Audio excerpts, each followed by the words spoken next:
Welcome, everybody.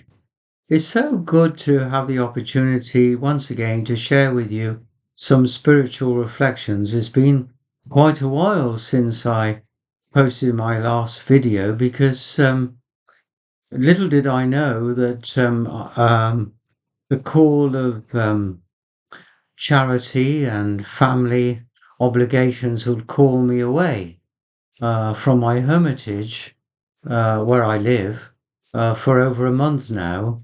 And because a family member who was taken ill and had to go into hospital and had no one to call upon but me. So I left and spent some time visiting uh, my relation who was in hospital for over a month and living in her house looking after her dog.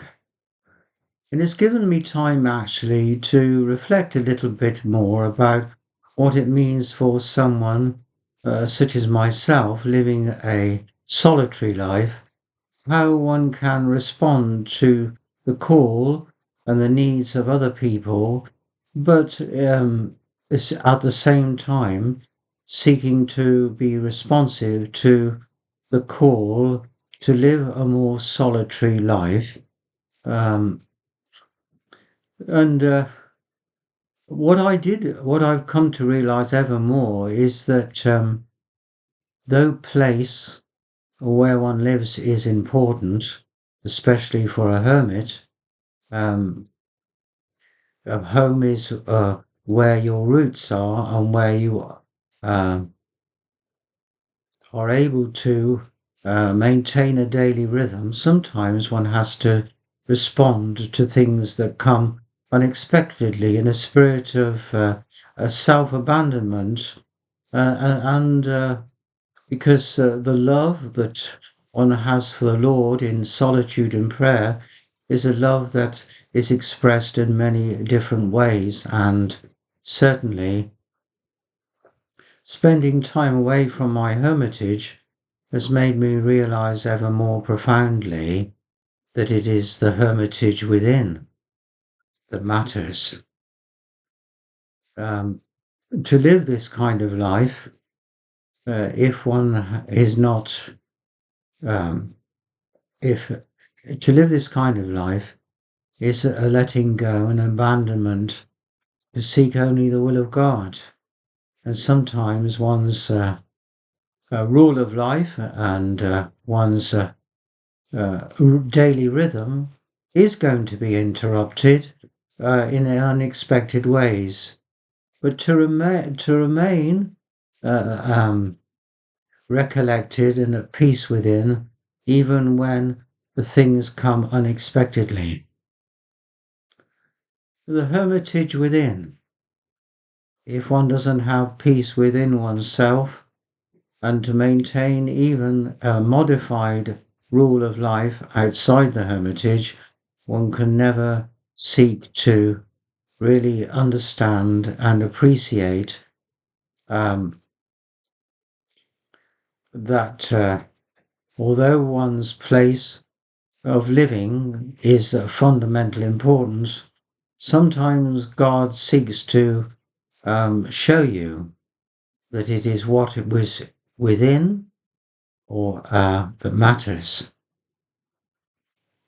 Family obligations and duties are something that we all have in life, and whether they're many or few, we all as Christians should seek to respond as best we can to the needs of other people, because then we understand and share with them in their weaknesses and in their need our own weakness and need, for we all need each other. And paradoxically, living a life of solitude um, enables one to have a deeper compassion and understanding for the needs of other people. And that sometimes will be active engagement But more normally, it means that one builds up within oneself a wellspring of love for all humanity, and in particular those who are nearest and dearest to us. But of course, there must be boundaries that one seeks to set. First of all, for me, one, I seek to be prudent and to pray so that my social relationships are limited, and they don't conflict with what God seeks from me, so that I may be better to serve all people. Hospitality, of course, is a fundamental Christian thing, precept, that we welcome those and we meet those who come across our path as if we were greeting our Lord Himself.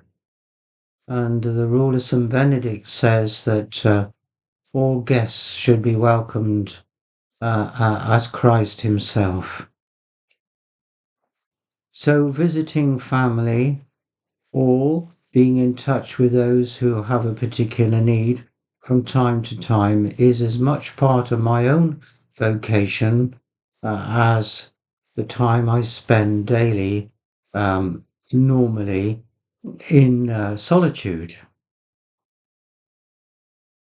But I must admit, though, it's good to be back into my familiar routine and pattern. For it is often said that a monk living outside a monastery is like a fish out of water, or shall we say, a hermit outside his hermitage is the same. A fish cannot survive too long out of water, and the so one always realizes that one's excursions or travel for a particular purpose and responding to a particular need is counterbalanced by the priority of prayer and a faithfulness to one's own personal rule of life. So you yourself may understand that responding to the needs of others sometimes can be uh, enlightening.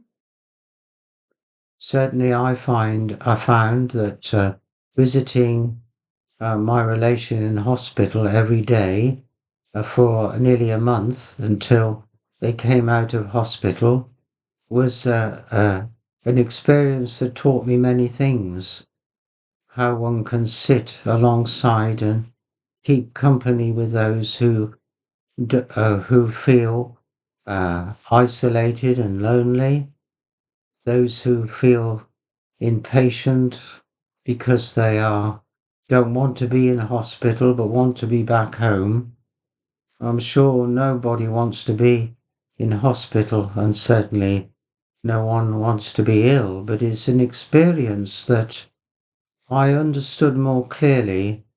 To just be alongside someone and to be with them and to give them reassurance is as much part of my own uh,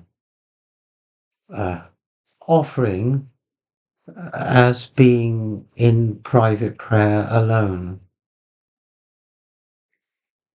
I've been very gratified, by the way, of the number of people who have viewed a video that I posted some months ago called Catholic Priest and Hermit. And I understand, I'm beginning to understand the interest that many people have in this way of life, perhaps out of curiosity or fascination, or perhaps seeking in their own lives a greater degree of commitment to prayer and to being alone with God. But we're all one family, and we all have our personal needs, and we all need to support each other. At this time of the year, the beginning of a new year, I wish you, my friend, and all your loved ones, much peace in the Lord.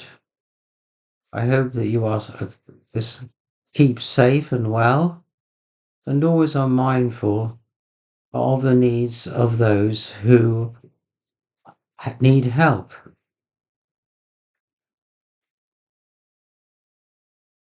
The presence of God is all around us, no matter what I or you do each day.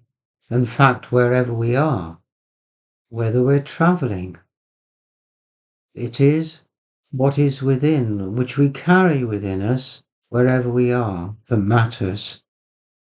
And that's something, as I've said earlier, that I have learned over this last month, that whether I'm sitting beside a friend in hospital, or whether I'm at looking after their house and looking after their dog while they've been in hospital, I can still live the life that God has called me to do in the changed circumstances in which I find myself.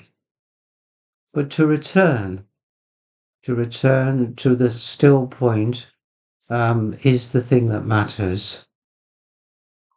There are many distractions, many things that one has to be flexible enough to adapt to.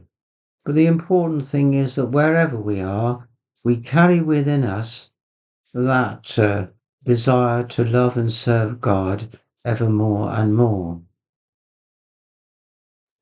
So, my dear friends, it's good to speak to you again, and I will be posting another video soon now that I have returned to the Hermitage. I mean, the physical place.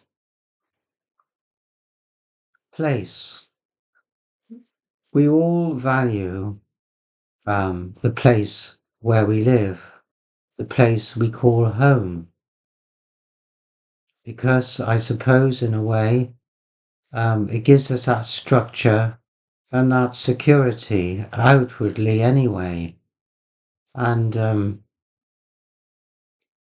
but we have no abiding city, no true home. Obviously, ultimately, of course, our true home is in heaven, and that's where we long to be. But while we're on earth, let's treasure our home. It doesn't matter whether it's a flat or a large house or whatever kind of place we call home. It's our home. And with the help and support of other people, as for some people who need that support in home, they appreciate it ever more, especially those who are frail or elderly or sick.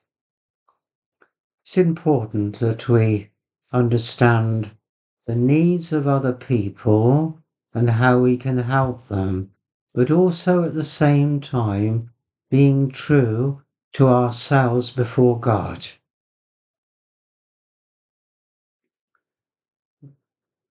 Let us spare a thought for those who are homeless, who do not have a home, but do seek to find a home, a place where which they can call home, where they can feel warm and secure.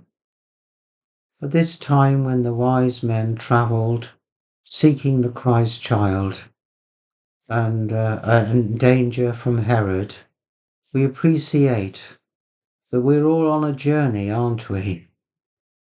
We're all on a journey, and wherever God will lead you and me and take us, all we want to do is, like the wise men, kneel down before the infant Christ and offer him our gifts.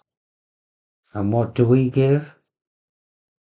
Hopefully, our very selves. God bless you and keep you safe in his divine love.